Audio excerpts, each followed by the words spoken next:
Thanks again for joining us with another 5-minute focus.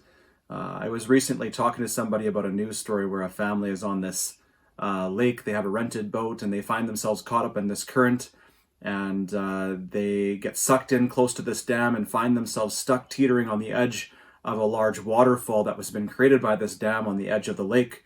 And they teeter there on the edge for quite some time, only to be rescued by a few of the boats that were in that area. And it got us into a discussion about where is God when we find ourselves in a mess of our own making. And so I turned to a story from 2 Kings. This is 2 Kings chapter 3, and I think it gives us some insight into where God is when we find ourselves in a mess that we are responsible for.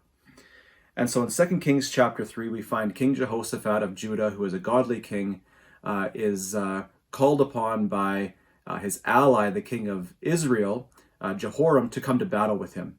Jehoram is not a godly king, yet we'll pick the story up in 2 Kings chapter 3, verse 7, and this is what it says.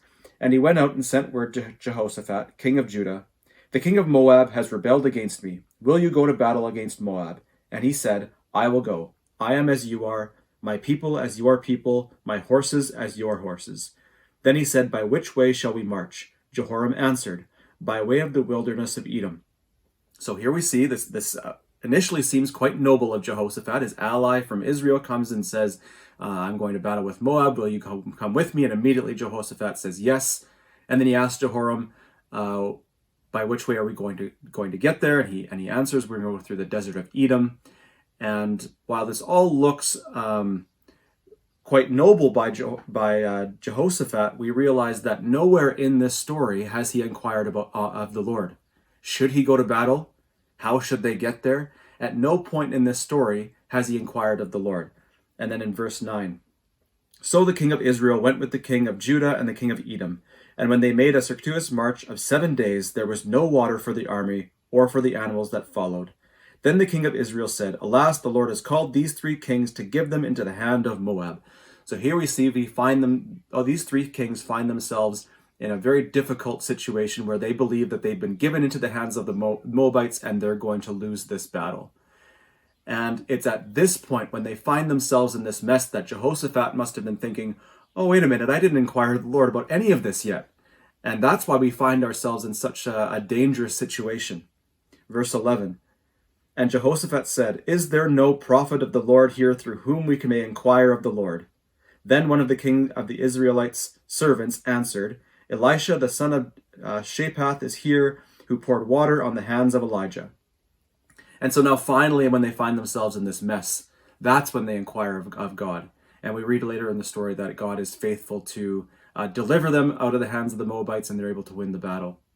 So this story is important for us because it grants us hope, knowing that even when we find ourselves in a situation where we are responsible, that God is still faithful to come to our aid. We need to come humbly before him, and he is faithful to come and grant us deliverance. Now, I think that it's probably true that only we can be surprised by our own stupidity. God knows we're going to mess up. The only surprise might be our surprise in that how God is there continually, time after time, to bail us out when we come humbly before him.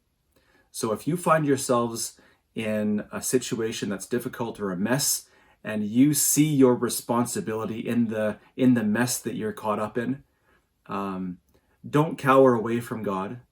Don't hide from God, but rather come to him and invite him into that mess. And if you come to him and invite him into the mess, and you are humble, he is faithful and just to come alongside you and enter into that mess and provide the help that you need and rely on his strength. So I hope that is a good reminder for you this week, and we'll see you again later.